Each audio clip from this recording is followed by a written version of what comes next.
The crystal chandeliers of the Grand Azure Hotel cast prismatic light across white tablecloths as I took my seat at table 17.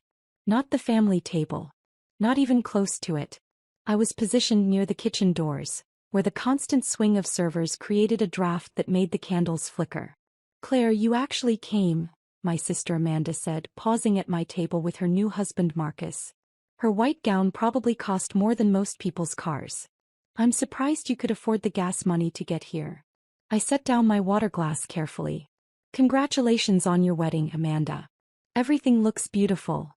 "It should," Marcus interjected, adjusting his designer cufflinks. "This venue charges $30,000 just for the reception space. Not including food, obviously." "Obviously," I said softly.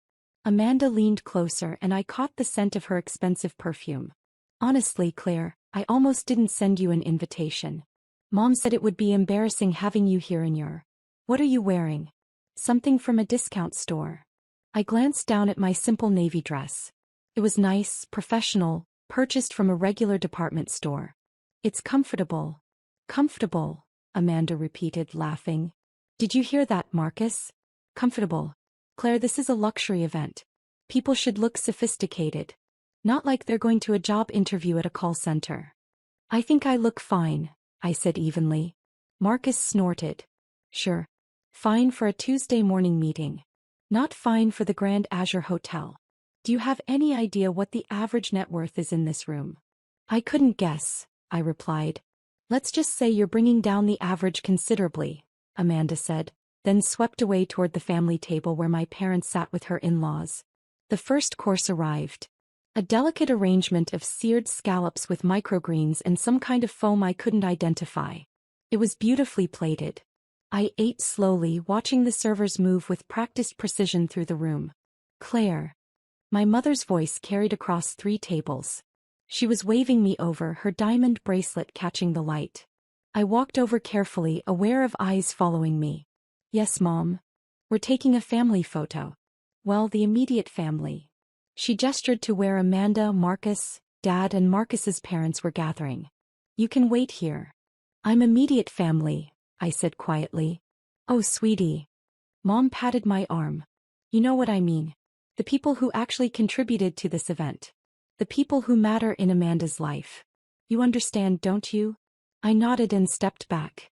Through the camera lens, I watched my family smile and pose. A perfect portrait of success and celebration. The photographer didn't even glance my way. When I returned to my table, I found my father standing there, examining the place setting. "Claire, we need to talk about something," he said. "What is it, Dad?" He sat down in the chair across from me, something he'd never done at a family event. Usually he avoided me entirely. "Your mother and I have been discussing your situation." "My situation?" "Your financial situation. Your life situation. All of it." He folded his hands on the table. "We're concerned." "Concerned about what?" "About your future. You're 32 years old. You work some entry-level job at an office we can't even remember the name of. You drive a 7-year-old sedan. You live in a rental apartment." He counted these off like they were crimes. Meanwhile, Amanda has built a real life. Real success. "I'm happy with my life," I said. "Happy?" He frowned. "Claire, happiness isn't the point. Achievement is the point. Contribution is the point. Look around this room. These are successful people. Doctors, lawyers, entrepreneurs, executives. What are you?" "I'm an analyst," I said. "An analyst." He said it like the word tasted bad. "That's what unsuccessful people call themselves when they don't have a real title." "What do you actually do, Claire?" "I analyze data and make recommendations." "For who?" "Some tiny company no one's heard of." "Something like that." He shook his head. "Your mother and I didn't raise you to be mediocre. We raised you to achieve. But you've consistently disappointed us. Do you know how embarrassing it is when people ask about our daughters? Amanda's a marketing executive married to a commercial real estate developer, we say. And Claire. Claire does something with computers." "I'm sorry you're embarrassed," I said. "Sorry isn't enough. Action is what matters. We've decided to cut you off completely." I blinked. "Cut me off from what?" "From the Family Financial Support Network. No more birthday checks. No more Christmas gifts. No emergency fund access. You're on your own. Maybe tough love will motivate you to actually make something of yourself. I haven't asked you for money in 10 years, I pointed out. That's not the point. The point is that you're not trying. You're settling. And we won't enable that anymore. He stood up. Now please try not to embarrass us further tonight. Don't talk to Amanda's in-laws. Don't mention what you do for work if anyone asks. Just stay at your table and eat quietly. He walked away. I sat there for a moment, then picked up my fork and continued eating. The scallops were excellent. The main course was filet mignon with truffle butter and roasted vegetables. As it was being served, my brother-in-law Marcus stopped by my table again. Claire, quick question, he said. What kind of car do you drive? A Honda Civic. He laughed. A Civic. That's perfect. That's exactly what I would have guessed. Do you know what I drive? I don't.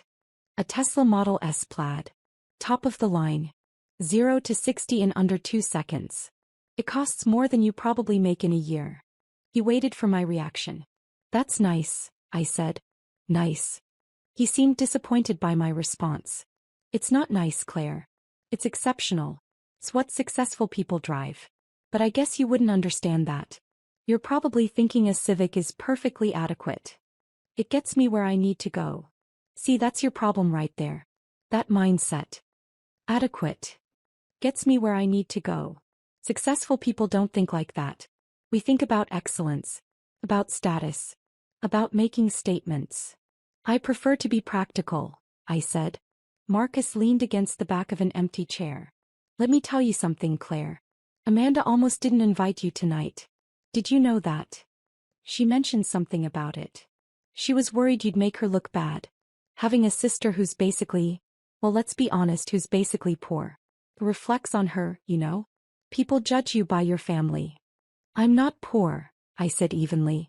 Oh, come on. You're eating at table 17. Do you know where that is in the hierarchy?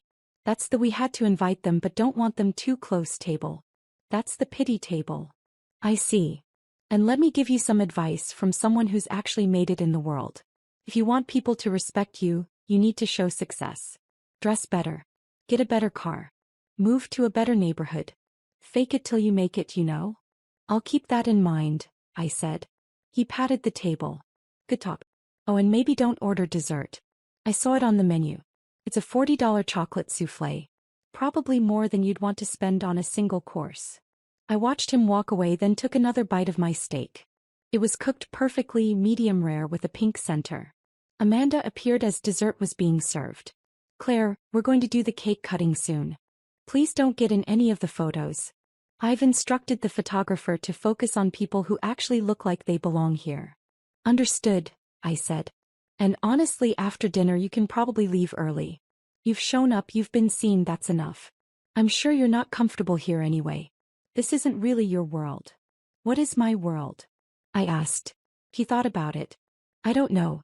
Cheap restaurants? Bargain shopping? Netflix and microwave dinners? Whatever it is, it's definitely not 5-star hotels and luxury weddings. You're probably right, I said quietly. I know I'm right. Look, I'm not trying to be mean, Claire. I'm being honest. You and I are just different. I'm ambitious. I want the best. You're content with less. That's fine for you, but it means we don't really have much in common anymore. She started to walk away, then turned back. Oh, one more thing. Don't try to take any leftover food home.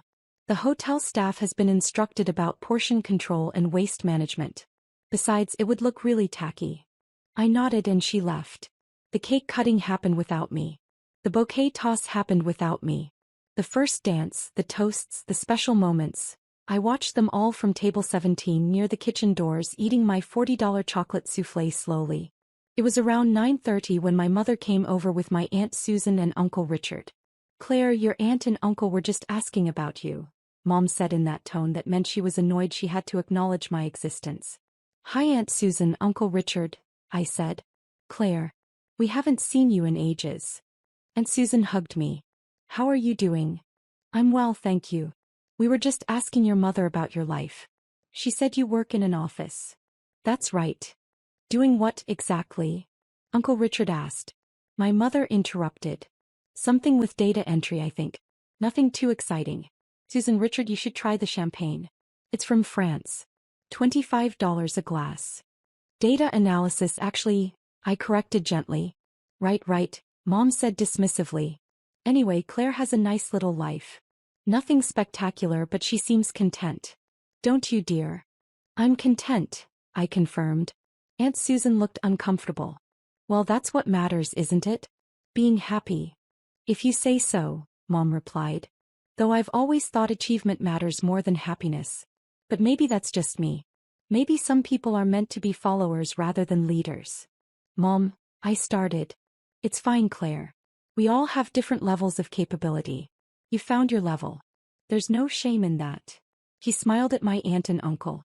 Come on, let me introduce you to Marcus's parents. They own a development company worth $50 million. They walked away. I finished my soufflé. Around 10 o'clock, as the dancing was in full swing, my father approached with my sister's father-in-law, Mr. Thompson. Claire, this is Robert Thompson, Marcus's father, Dad said. Nice to meet you, I said, standing politely. Mr. Thompson shook my hand with a grip that seemed designed to demonstrate dominance. Your father tells me you work in data analysis. That's correct. Which company? I hesitated. It's a small firm. You probably haven't heard of it. Try me. I know most of the business landscape in this city. I'd rather not talk about work at a wedding, I said diplomatically. Dad frowned. Claire's always been secretive about her job. Probably because it's nothing to brag about. Not like Amanda's position at Sterling Marketing. Marketing is a good field, Mr. Thompson agreed. Real influence, real impact. Data analysis, though, that's more of a support role, isn't it? Behind-the-scenes stuff. Someone has to do it, I said. True. The world needs worker bees, not just queens. He chuckled at his own joke. But tell me, Claire, what are your career goals? Where do you see yourself in 5 years? I'm happy where I am. Happy where you are. He exchanged a look with my father. That's the problem with your generation. No ambition. In my day we were always pushing forward, climbing higher. Now everyone just wants to be happy at their mediocre jobs. Maybe happiness is a worthy goal, I suggested. Happiness is what happens when you achieve something meaningful, Mr. Thompson said. Not what you settle for when you can't achieve anything at all. Dad nodded along enthusiastically. Exactly what I've been trying to tell her for years. But Claire has always been the stubborn one. Never listened to advice. That's a shame, Mr. Thompson said. With the right mentorship, even someone at her level could probably improve their situation.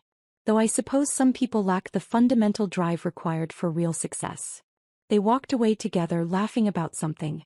I sat back down. The evening wore on. More relatives stopped by to ask what I did for work, where I lived, what my plans were. Each conversation felt like an assessment I was failing. My cousin Jennifer asked if I was still renting that tiny apartment. My uncle Paul asked if I'd ever consider going back to school, to actually make something of yourself.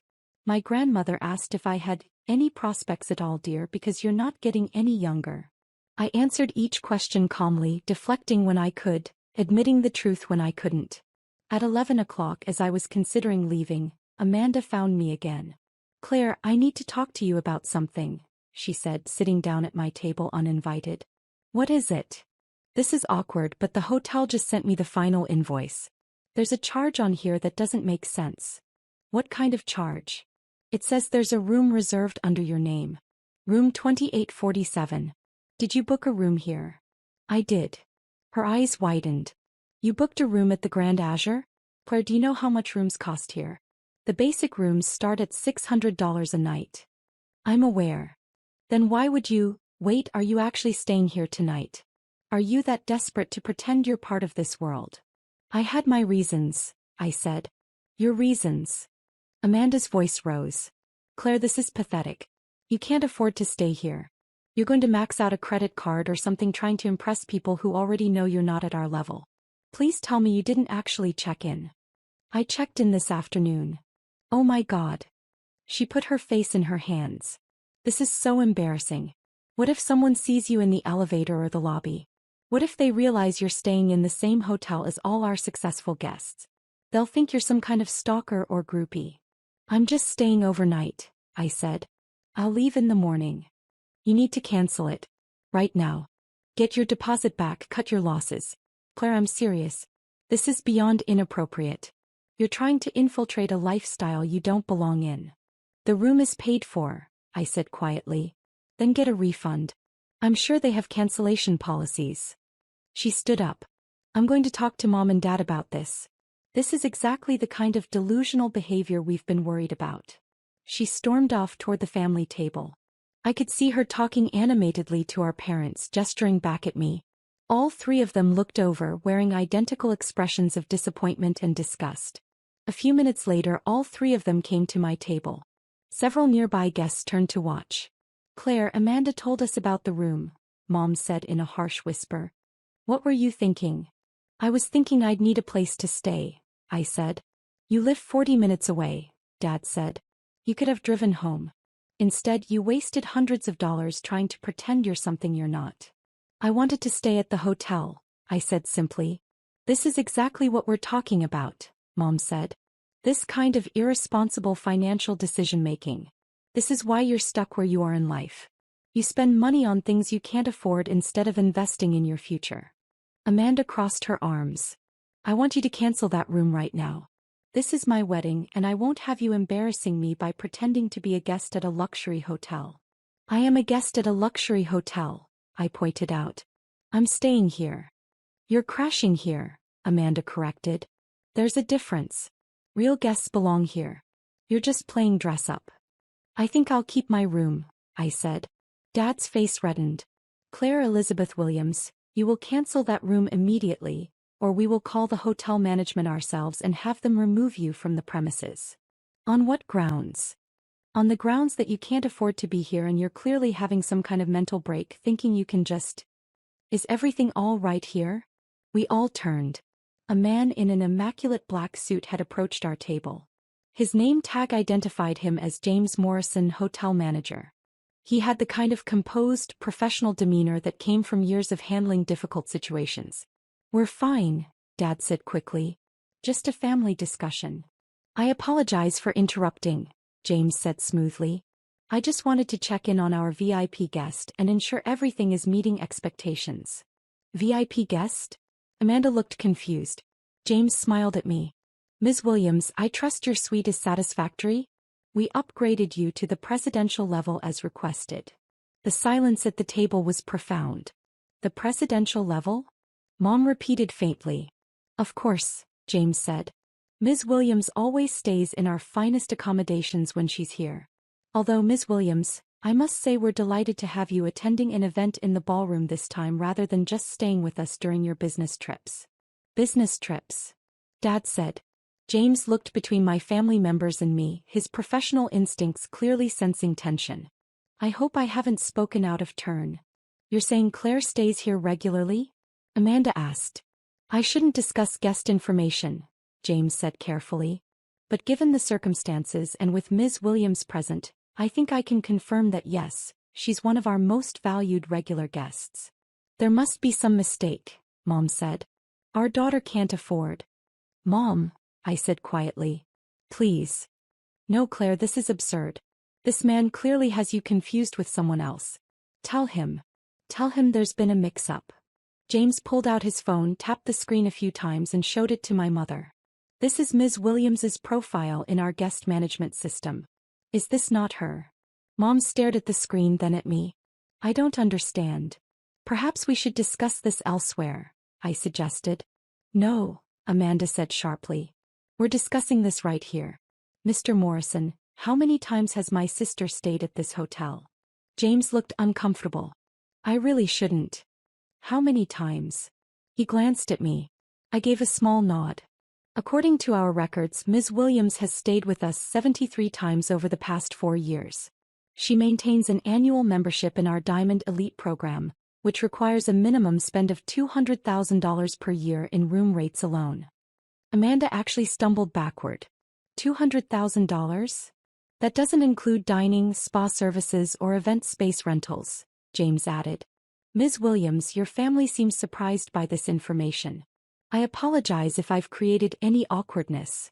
It's fine, James, I said. Wait, Dad said, his voice strange. Event space rentals?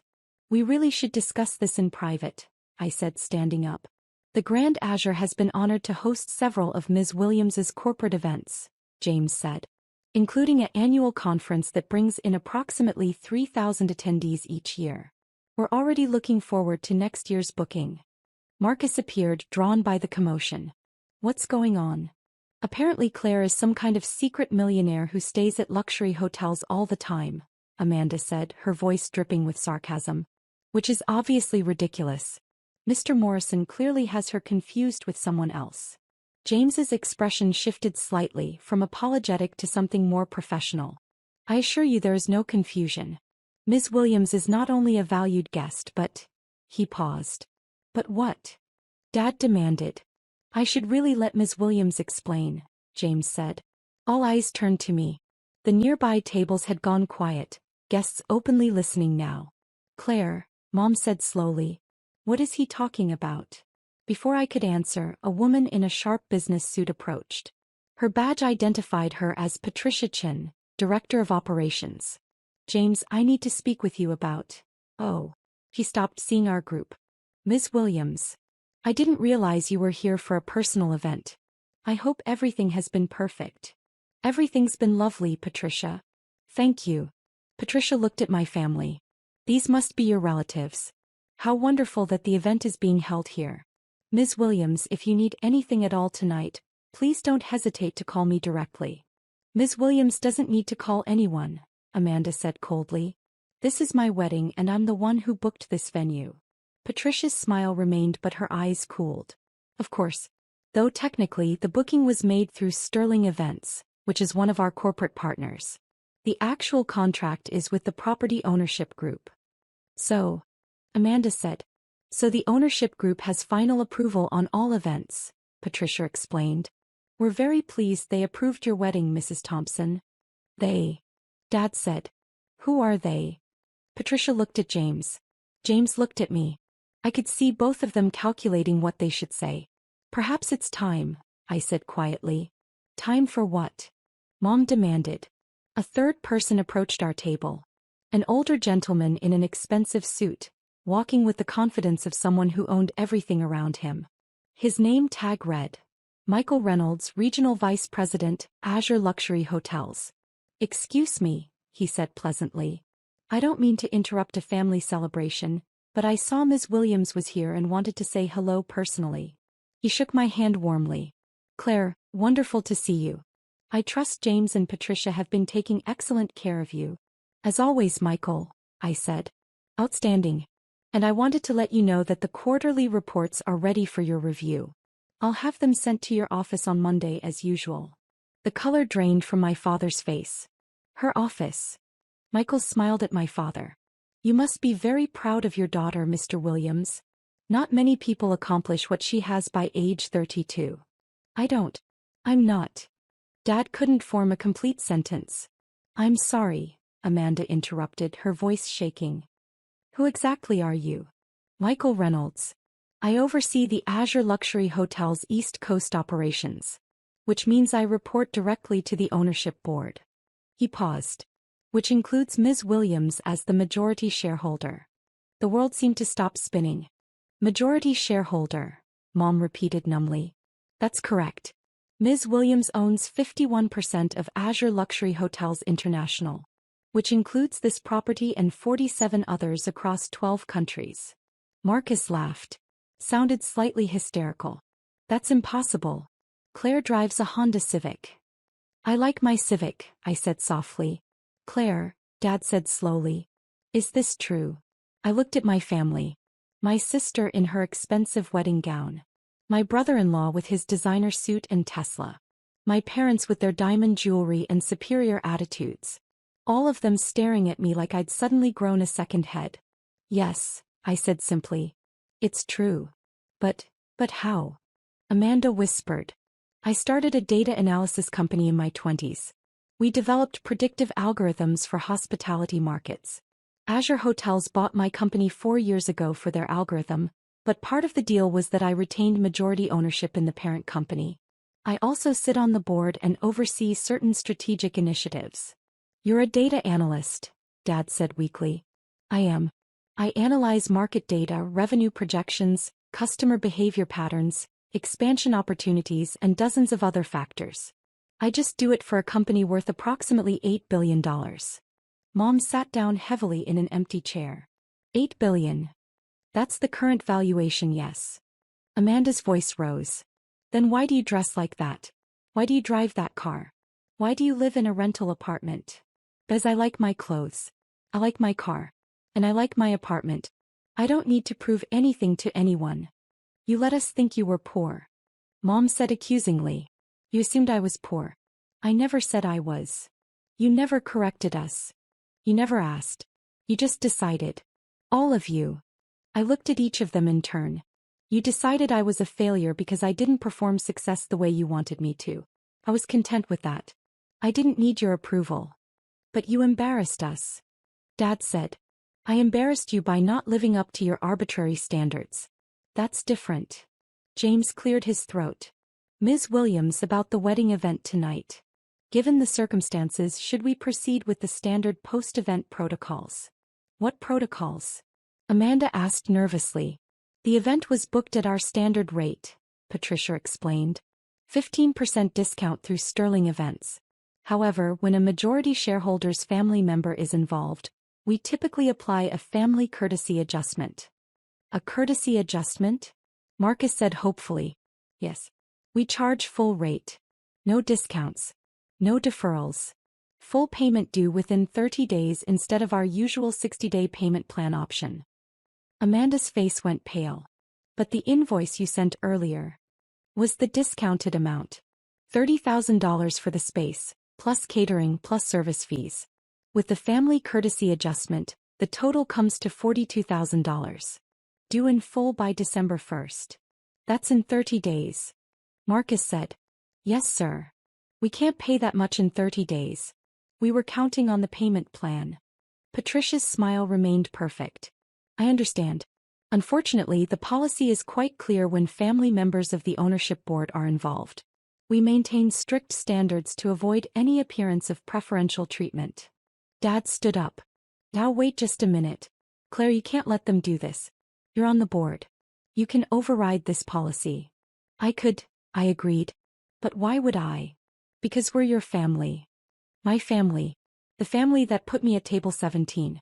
The family that told me I was an embarrassment. The family that said I couldn't afford the dessert. The family that was ashamed to have me in their photographs. My voice remained calm. That family. Claire, please, Mom said. We didn't mean. You meant every word. You always have. For years you've treated me like I was less than. Like I was a disappointment. Like I was something to be hidden away and ignored. We just wanted you to succeed. Dad protested. I did succeed. You just never bothered to notice because my success didn't look like what you expected. Amanda stepped forward. Claire, I'm sorry. I'm so sorry. I didn't know. You didn't know because you didn't care to know. You made assumptions and never questioned them. But we're family, Mom said desperately. Are we? Because family usually doesn't treat each other the way you've treated me. Michael cleared his throat. Ms. Williams, I hate to interrupt, but there's another matter. The annual board meeting is next week and we need to finalize the venue. You mentioned possibly hosting it here. I did. But given tonight's experience, I'm thinking we might choose a different property. Perhaps the Azure Monte Carlo. Excellent choice. That would mean approximately 800 guests, correct? Board members, executives, and their families. That's right. We'll make arrangements immediately. The Monte Carlo booking would generate approximately $2 million in revenue for that property. Dad's face went even paler. $2 million? Claire, you can't take that away from this hotel. Think of the local economy. The jobs. I am thinking of them. I'm thinking they deserve a hotel owner who isn't being actively insulted by her own family in the ballroom. James's phone buzzed. He glanced at it. Ms. Williams, I'm being informed that several guests are asking about room bookings for future events. Apparently word has spread about who you are. Should I process these at standard rates or? Standard rates for everyone except immediate family. For them, use the no-discount family courtesy rate. Understood. Uncle Richard approached hesitantly. Claire, sweetheart, I'm sure we all said some things tonight that came out wrong. They came out exactly how you meant them, Uncle Richard. You asked if I had any prospects. You suggested I was running out of time. You implied I was a failure. I smiled sadly. The funny thing is, I never needed your validation. I was fine being underestimated. It made my life simpler. Aunt Susan was crying. We didn't understand. You didn't try to understand. There's a difference. Patricia's phone rang. She answered, listened, and then looked at me. Ms. Williams, the hotel concierge, is asking about the 3 vehicles that were parked in the VIP section. Apparently, security is questioning their authorization. 2 Teslas and a Mercedes. Are those your family's vehicles? Marcus nodded.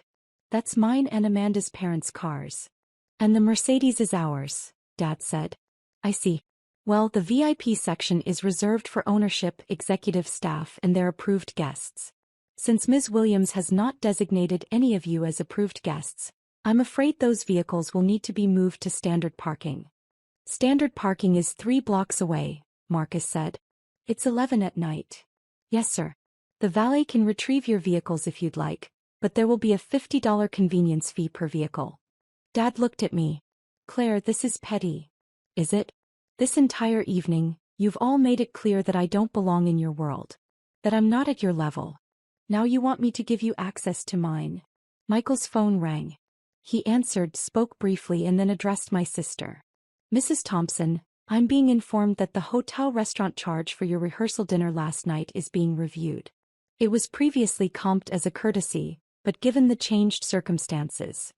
How much was the rehearsal dinner? I asked. $8,000, Michael said. Amanda swayed. You're going to charge us for that too? It's standard policy when the family courtesy protocols are applied. Claire, please. Amanda grabbed my arm. We can't afford all of this. The wedding already cost us everything we had saved. If you make us pay full price for everything, we'll be in debt for years.